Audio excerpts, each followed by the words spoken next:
Des associations politiques réunies autour de la dynamique des associations unies du Congo, DAUC en sigle, se sont mobilisées comme un seul homme pour réitérer leur soutien en la personne de Fifi Masuka Saini, gouverneur ad intérim du Lualaba, et à soutenir le deuxième mandat du président de la République, Félix Antoine Tshisekedi Tshilombo. Ils étaient ce samedi 3 septembre 2022 à l'hôtel du gouvernement provincial pour lire leur mémo, saluant les choix judicieux du chef de l'État, Félix Antoine Tshisekedi Tshilombo, à l'endroit de Fifi Masuka Saini, qui gère avec brio les lois là-bas. Le contenu du document a été lu par Mardoché Nsele Minga, coordonnateur national de la NGC. Nous, hommes et femmes, jeunes et vieux, membres de la dynamique des associations unies du Congo d'Ogoncide, dans une unicité d'esprit, nous sommes très fiers de renouveler en ce jour notre confiance et de réaffirmer notre soutien tous azimuts à son Excellence Madame le vice-gouverneur intérimaire Fifi Masuka Saini. Et lui promettons notre appui indéfectible. Chère Excellence, par cette déclaration, nous vous assurons notre soutien inconditionnel. Et au chef de l'État, son Excellence Félix Antoine Tshisekedi Tshilombo, nous vous affirmons que dans l'unité, nous sommes capables de donner à Félix Tshisekedi un score fleuve aux élections prochaines. Saluons le travail abattu par la gouverneure. Ces jeunes gens, hommes et femmes, ont d'un commun accord réitéré leur indéfectible soutien et détermination à accompagner la réélection du chef de l'État et de sa représentante valable au Lualaba. Au nom de son Excellence, Madame Fifi Saini Marie-Thérèse et de tous les gouvernements, je voudrais vous saluer et vous dire merci pour avoir choisi ce jour pour venir exprimer votre soutien pour le travail de titan que Maman Fifi Saini est en train d'abattre. On pouvait les identifier par les écrits sur leur calico et banderole. Par voter tout rôle. Très bien. Non mon ACP to rola la tête tina libanda mboka tozo ken ko sensibiliser ba Congo mali bona ma économie. Voilà, Belgique na France. Très bien. Tu connais incessamment na Katanga, secrétaire général adjoint absolu plus Kandolo, on appelle ce mot de Biskaya. Ali na baninga musbazala yikuna, ba tu ko implanter melumba chez ala qui tomber. C'est-à-dire biso toza na distraction te. Tout ça qui déjà avait na biso te, to ko pesa Félix Antoine Tshisekedi Tshilombo mandat mi balé. Biso ACP pourquoi avant l'élection qu'on sa position que nous allons soutenir Félix Tshisekedi les alliés flatterie non, c'est là où maintenant ba ko comprendre te. Flatterie ba ko sala ngata après l'élection parce que majorité rozala déjà. Mais biso to ko bongama. Te promettre chef de l'État te repèse majoritaire solo. Ndeko nangai. ACP yemoko à cause de moins de 200 députés. ACP yemoko. Oui. Vous assurez. Nous sommes déterminés. Mais ils sont à la moyenne mais ça donc toko sala. Le problème c'est quoi? Ba ko benga biso tozali ba toja et ali jali le temps de konangai. Jantiningo Bila l'homme. Na honnêteté na ye même ça ba na kacha mboka oyo quand tu parles de Jantiningo le tanga kombona na monoko na yo il faut balola le lemo na yo mbalebele parce que Jantiningo Bila la personne ayali n'importe qui te na kacha mboka oyo Jantiningo Bila ayebi ndeng ba la hypocrite ba hypocrite bali ba oyo bali ba chauve souris na kacha igno sacré kaka bango bali bele ndeko na ngai na igno sacré ba chauve souris bali belé baza na kacha igno sacré bango bako beta ba carte na bango ya 2023 mais là où bango n'est pas hypocrite mais quand tu n'es pas d'accord avec le président de la République il faut démissionner. Tu n'es pas d'accord avec comment ça là. Très bien. Il faut avoir courage comme ça non. Félix Antoine Tshisekedi moi je te quitte. Très bien peut-être parce que et ali bien te. Si quoi Jantiningo Bila. Avant le stade azalaki na kati ya chambre na yete na kati ya bureau te stade de martyrs. Et tondi net liki ndeko Moïse stade tondi plein. Place balobaki botambusa kanyaka. Ayebisi ba Kongomani. Non. Mais bandeko belé balekaki ndeko na ngai. Distribuer après activité. Sikoyo yo zali mo panisa ngo munene ndengeri muto ko bana ko yaka na maloba oyo ko soka na moto na ye. Non, to confirmer qu'il y a un conditionnel. Oui, conditionnel. oui, mais alors yo vous êtes maintenant en face, il y a ACP ngai, la bouche autorisée ngai. Ndeko na ngai. C'est faux, c'est faux et archi faux. Donc nous continuons toujours à travailler pour ça musala munene et tu es bien que non. Toko pesa Félix Antoine Tshisekedi mo majorité à solo, toko zongisa ye na ngwende na ye, toko conserver Kinshasa. Très bien. ACP à côté à Kinshasa du côté, toko na mbe ko zo ke ko bengisa assemblée générale. Na assemblée générale walande bako trouver ba recommandation oyo bako sala na etando yikete me bako sala na mokambi ya DGRK. Très bien. Na kati ya entreprise. Sikoyo likambo ya ba moto. Na ko ebiso ke kokota na moto na kati ya Gombe epekisami. Epekisami kokota na moto na kati ya Gombe. Lokolo le makambo ya nani ministre alobaki, je pense que oza mo penser munene. Ministre atikali jamais ko lobake, bato bakola ta ba gilet, bangoni ba kokota na Gombe. Ministre te na lobinde comment quoi yakia. Alobi oyo ya bimisi ba vérité obi ayebi dossier. Ba o bakola ta bazotambola na Gombe, ba li na pourcentage ba ko futa. Non, ndeko wana zali lokuta, omoni ministre communiqué tangamaki penali na yango. Cocotte circulation na Gombe est formellement interdit, c'est prohibé de circuler avec la moto na Gombe. Très bien. Donc de quoi ce qu'il y a ils ont engagé et pesa le quota. Est-ce que ba parking il y a 500 francs banda ko futa batika to continue. Oyebi masolo ya ville, to ko beta masolo. Na yebi masolo ya ville ba dance oyo bande qu'on a 500 francs ba futa ya ministère ya transport. Oui, ils allaient continuer. Il y a un monde ko songa ko monde ba ko tongela bango ba parking. Basi batongi wapi? Ce qu'on a na 12e rue parking ezali, na 16e rue parking ezali, na 4e rue parking ezali, na 8e parking ezali, ba parking alimi. Très bien. Yango ne pe ko sunga, yango ne na ko sensibiliser bango pe. Très bien. Bazwa culture ya ko futa bampaku. Très bien. Yango parce que yo futa mpaku te me ko tuna ngobila, otongi zelate. Zelate ko tonga yango na mosala ba yikongomani. To ko sala no émission mo ya ba parking. Otangi yango. Très bien. Alors, mesdames et messieurs, on va prendre rubrique ya ba congolais. Awa ma fingate. Je crois en image, bako balancer les biso image moko. Monsieur Gaston Piana, Europé Sabiso, makanisi na yo, na photo moko na moko. Donc une phrase simple, na photo moko na moko yo komona bako tia na écran na ezali juste liboso na biso. Est-ce que vous allez disposer? Ma fingate, analyse une phrase simple. Biso tozana éducation politique ya sol pe ya malunga. Très Nazali prêt ya ko Sala oyo kutuna ngai na itando na onde compagnie. Très bien, pour l'amour des Congolais, on doit savoir des vérités, amis téléspectateurs. Il faut innover. Courage, na confrère. Tango moni ba copier loko, c'est que zalika eloko mala. Je sais que l'exercice so ezala sous propager na ba confrère ebélé. Mais la créativité de monsieur Moïse Mouy. Faut être asunga biso pesa biso image ali boso. Voilà, monsieur Gaston Piana. Télévision ezali boso na. Animation, vidéo forum, je crois que les aïe rubrique nabino, botika na ona mutu, ma fingate. Une phrase simple. Gaston Piana, merci d'être avec nous. Te rappeler qu'Azali au cadre du communicateur ACP, participeur et excellence Gentiningo Bilambaka. En 30 secondes, Batouba Talibiso, de partout dans le monde, Nino Rokiko lancer le message comme Bango, et puis s'il y a des programmes dans sa partie politique nabino, en 30 secondes on a fini. Ndeko Moïse, le col a lobby aux secrétaire général. Très bien. Il faut à la proche na ACP pour nous avoir information na biso. Et puis na koye bisabayi congolais, surtout bayi ngoma qui ça c'était les camarades de GRK. Félicien Koulouta a ko sepela na présence ya IGF parce que Moussalo Azalaye ko sala IGF a accompagné na likambu ya ba travailleur. Félicien Koulouta a matisi na salaire na ba on a 30%. Très bien.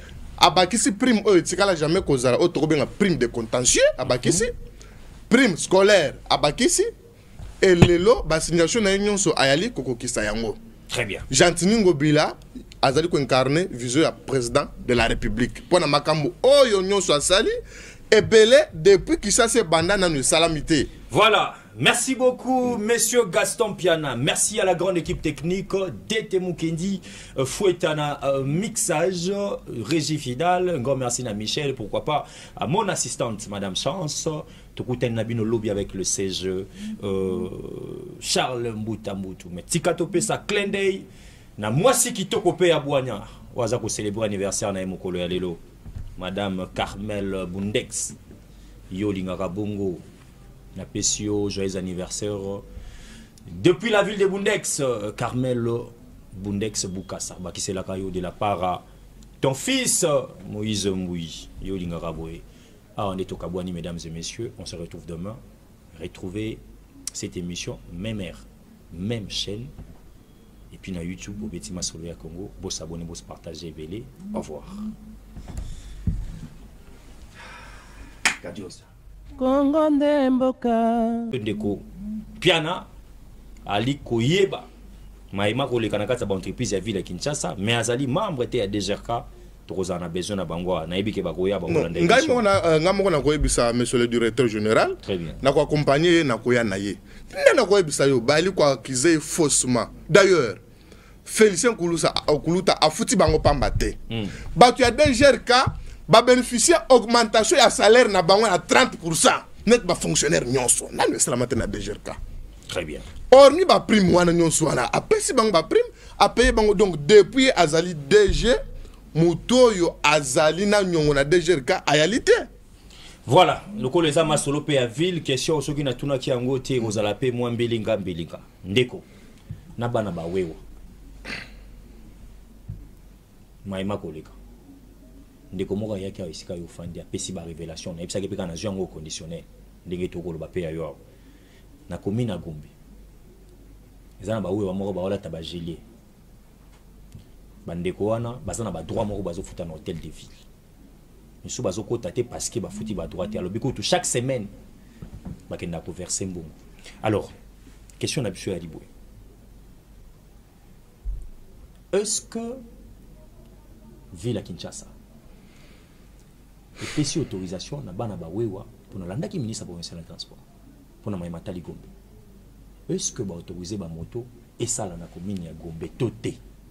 Wazali moto yi makambo ville ndeko mo panzi sango ya mona ya no la motona na yo na ya no la motona utuna kiliboso olobi soki mutu wana azali président ya ba vocation syndicale ezali wana ndenge ninga na koyeba non soki ezala ki ye na mbe ko zo fela ke ko bengisa assemblée générale na assemblée générale wana nde ba ko trouver ba recommandation oyo ba ko sala na etando yikete me ba ko sala na mokambi ya DGRK. Très bien. Na kati ya entreprise. Sikoyo, likambo ya ba moto.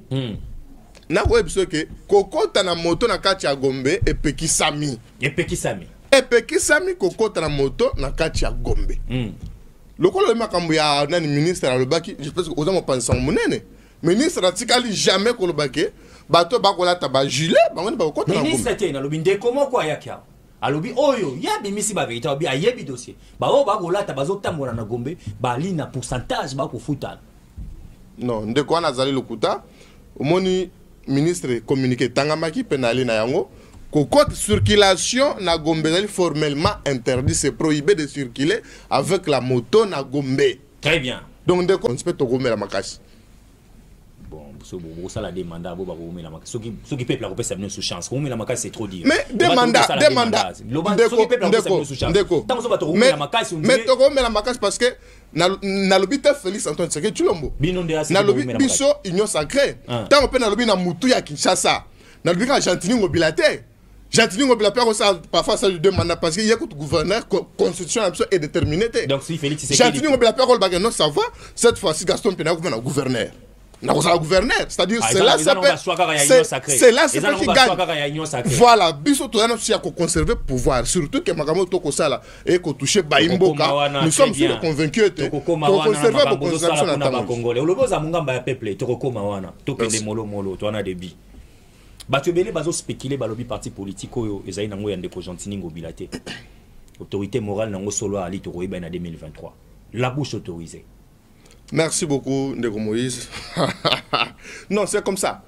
Nous sommes dans un pays, nous ne pouvons pas être opposants. Il faut que ça. Moutouan ben opposant. Il faut finga. C'est ça être opposant dans ce pays. Naëli na mikanda ya parti politique na biso. Ceux qui ont allé d'accord, on appelle ce mikanda parti politique na biso. Au comment na que Jantini Ngobila, il y a des jeunitaires ya parti. Mikanda yali. Ou ya moni ki ACP yali yaye, ale kaya aloba. Très bien. Nanu babandi ko lobatende ko na zo que ACP na mboka oyo. Mikolo Bisabati. Mikolo koya. Mais et belle ba kotika ba politique pour la ACP. Pour ba koluka ba imiter biso, et ba koluka ba imiter ba ko ina mai. Parce que tant ba koluka ba me kola biso, si kana kena exemple. Si kana kena exemple. To che ba reza likolo makasi de Moïse. Exemple était. Oyebi gouverneur Wazalaki avant Ndeko Jantini Ngobila Mbaka. Na pesi mbote le sénateur Kimbuta. Ouais. Naibi kulutu na ngama la. Naibi kulutu bien. Est-ce que oyebi que il pas ça qui na parti politique hein? Ouais, naibi. Les lots Robert allé sur la partie politique on a vraiment en termes de mobilisation, en termes de popularité de l'élo. Sans complaisance en tant que bana mboka sur ba kinois ba congolais. Mais parti Ndeko Kimbuta etikala kotoni sata enceinte ya maison communalité. Peut perdre au pouvoir, atikala kotoni sa star Tata Raphaël té. Mais pas au pouvoir.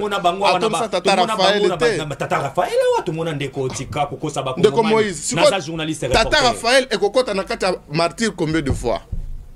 Wale alingo mat. Pour ceux qui bolobi, ceux qui bolobi que stade tout n'est pas na mbongo. Mais Pepper Dazala qui na majorité. Sénat, entreprise publique, ba gouverneur nyonso, il faut boyer parce que ba compétence na ba attribution. Très bien. Ezali na banzela oyo ezali la compétence de gouvernement provincial qui s'en fait tonga. Lokola nzela nini? Ah toza bakino ba olanda biso. Nzela nini ezali toke na banzela otangi. Ce qui toke na Elengesa. C'est sur les propres à ville province à Kinshasa. Elengesa. Très Jantini Ngobila tongi nzela bisika la quitté. Ce qui toke na Kikwit. Nzela ezala quitté de Moïse. Jantini Ngobila atongi nzela. Et maintenant je go pas. Kikwit Silina Nuté. Et Silina Nuté. Très bien. Bakino ba olanda. Mais toi na kosala. Très bien. Ce qui toke e pas na ngala Barumbu. Na flambeau bossa Phoenix. Les boulots moko ezalaki wana sale plus de 20 ans. Très bien. Et le long de comme moi suko kena ba caméra na yo, parfois ba caméra na yo e ko beba. Ponani ni liboso ezalaki ko toucher bosso soki e comme place wana même yo. Donc on ba sous que ozawa. Bon marché peli pelele. Bon marché nzela wana esili. Très bien. Tu viens seulement chez moi à Barumbu, avenue Bokassa. Jantini Ngobila bongisa avenue Bokassa. Quand chez moi à Barumbu, avenue Kabinda. Jantini Ngobila bongisa avenue Kabinda. Très bien. Ce qui est ok, na Capella, avenue Université et au Salama. Donc sur le plat Banzela, Jantini Ngobila, tu as vu que papa bitonga tonga. Pour tala suko ba calcul non soit 1 km et 1 km et Anzela. Avenue de la Paix, non soit à Libiso. Non soit à Libiso. Et puis ce temps toujours au bas, c'est automatiquement impossible au dissocier président de la République et gouverneur de la ville. Gouverneur de la ville a incarné vision oyo, ils ont été pas gouverneur a incarné vision, ils ont été pas président de la République. C'est pourquoi biso na ACP to benga un système ya singala tonga. Très bien. Toi la vision moko. Très bien. Wano tanka la salubrité Banzela. Salubrité Banzela. Ba secteur mususu ezali. Ndakisa lokola. Secteur ya ba emploi ya misala. Voilà. Maman alikam. Jantini Ngobila ayao. Akuti bato bazali kosala misala yo kendaka mosala te mais ozwaka mosolo mais bato bakendaka mosala bafutamaka te mais asali befort na ye na mois passé totaki kobwaka avis ya recrutement ba offre d'emploi na ministère ya environnement mois passé hôtel de ville alansaki voilà na secteur ya environnement lancement osala magina manière nini ba pino bazotika tika kokosa ba lancement qui des bouches à l'oreille lancement tant vous lancement il s'est mis na ministère ba affiché na internet et aller ce qui au côté au comment oh ba kinois ba congolais ba kinois ba congolais a ce qu'on a étape ya ko sa ba test. Très bien. Et bango nyonso ba ko banda misala Jantini Ngobila tangoye akuti ba ya ba travailleur bisika ba ko sala musala. Très bien. Yango wana. Mais yali o ndeko président pe asali alobi ba travailleur bazali maltraité pe bisika ba ko sala. Na landi na limemia na landi pe émission wana e bandeliti suka. Est-ce que c'est faux ba travailleur à DGRK boza kolanda biso? Réagissez hein. Ndeko yawa. Est-ce que c'est faux ba travailleur à DGRK ba futa mama la muté bazali maltraité?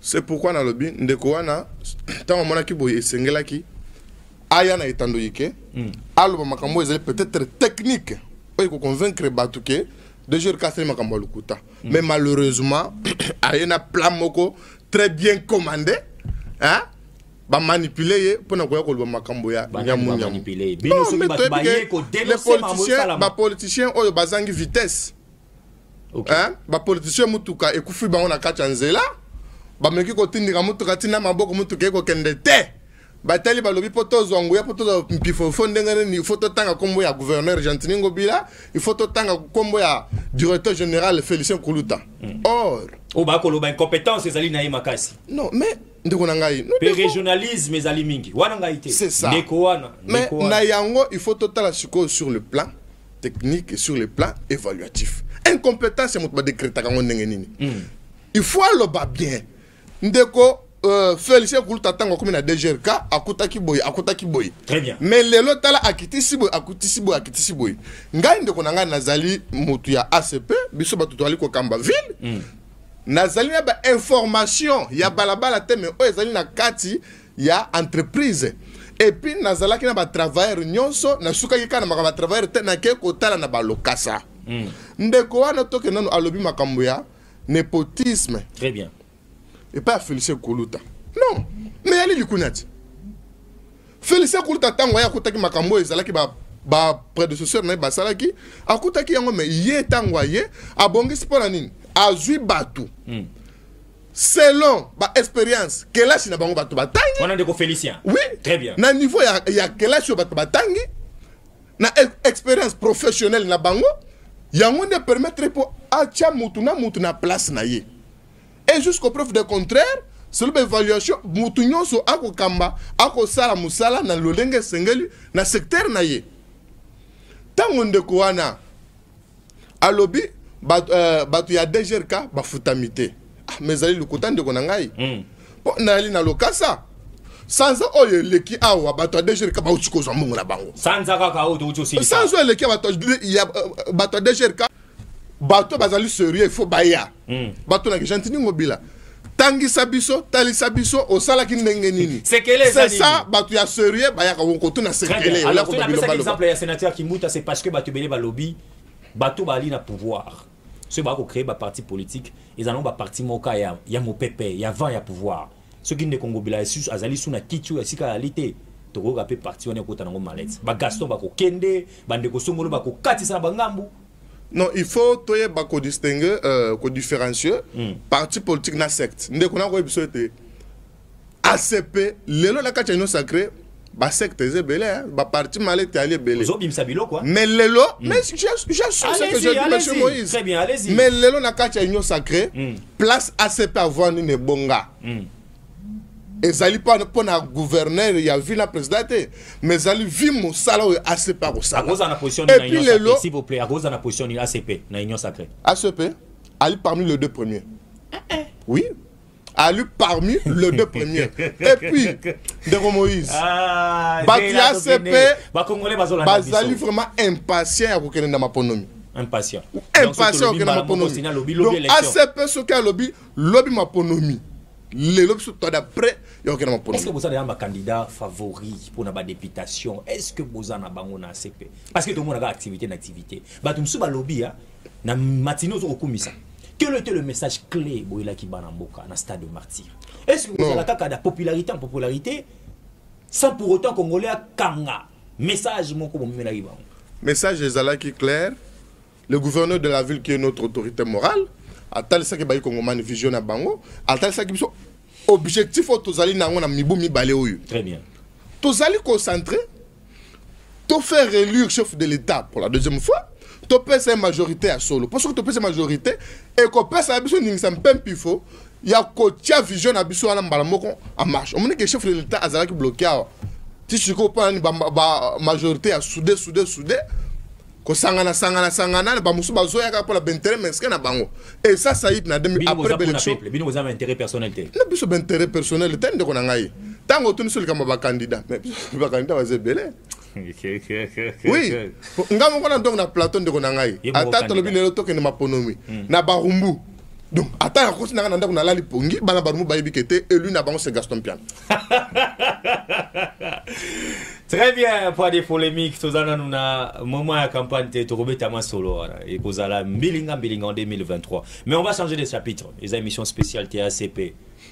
Parce qu'il faut tout le ACP. Mais on va prendre l'actualité, Zali. Gestion de la ville, province à Kinshasa. Et si l'autorité morale, c'est quoi ACP? On a tout ce qui est ACP, tout ce qui est gouverneur de la ville. Ndeko, Bakino va Rolanda Bisso. Ah, aux militants, ah, aux Congolais. Aux cadres pétés, ah, aux Congolais. Très bien. Gestion de la ville province à Kinshasa. À ce jour. Et elle est malade, tu es na kwak, tu es à quoi emboîter. Na sepela kana parce que c'est qu'elle est mabé ou le baka. C'est qu'elle est malade ou le baka. C'est mon Bakino va Rolanda Bisso. Gestion de la ville province à Kinshasa. Ndeko Moïse, natondio d'abord n'engé au reconnaître ngai et sika eloko likamo tamboli malamute. Ngai na lobaka tamboli malamu te. Pona nini photo aider ba konzi na biso ba ko pesa biso confiance autre la côté na bango chef et si quand on tamboli te pona ba konzi ba bongisa. Et c'est ça Gaston Piana. Je suis à ville province à Kinshasa pona ko tala na ba kambaki kala na biso. Il faut ko kende to tika kala to bita masolo to bita masolo ya Congo. Bino na ba plateau télé kaka kala. Parlons, question actuellement. Gestion en ville de province à Kinshasa. Gestion, il y a Kinshasa et Ali Malamu Ponanine. Il faut que nous sur les plans évaluatifs. Très bien. Ce qui est sur les plans évaluatifs, au comment on a été, et Ali Boutou Pemoyi. Kinshasa, il a avancé Makasi. Kinshasa. Oui. Il a avancé vraiment. Dans secteur nyonso to na moi ba secteur. Ba kino ba zolanda biso. Non, ce qui tolobi ba secteur nyonso tokosi. Très bien d'abord. Ce qui tolobi ba secteur nyonso tokosi ndeko Moïse. Très bien. Mais au moins nous avons réalisé des prouesses nécessaires et puis visibles, palpables. Oh ba yi ngoma Kinshasa, ba komona bango moko. Ndakisa lokola. Ce qui toke na plan ya salubrité. Bisika to ali no ndeko na ngai, voire même na centre-ville, non lo ya hôtel de ville. Et avec ba ngomba ya ba foule. Ba Willery et c'est là qui donc y a rotalate et lelo ce qui au tali au tamboli Kinshasa au comment la place ngomba ya fulu et alité. Wana na plan ya salubrité. Au tambola ba balabala nyonso mona bat ba ko kombola butu pe moyi. Bat ba ko kombola bansa. Sika ba ko senga biso mbongo mikolo nyonso. Non. Bat wana ba ko futama malamu. Mais pourquoi yo soko leki yo? Mais tu ne vas pas me dire que tu vas faire un déposant de musique et ce n'est pas à favoriser parce que mais c'est regrettable ils sont très bien payés. La playa salubrité. Très bien. Token na playa ba infrastructure na banzela. De Moïse depuis 1960 gouverneur mokote atikala kotonga nzela na kati ya Kinshasa. Et ali monsieur Tshisekedi Tshilombo président de la République d'Azali Kotonga. Sikoyo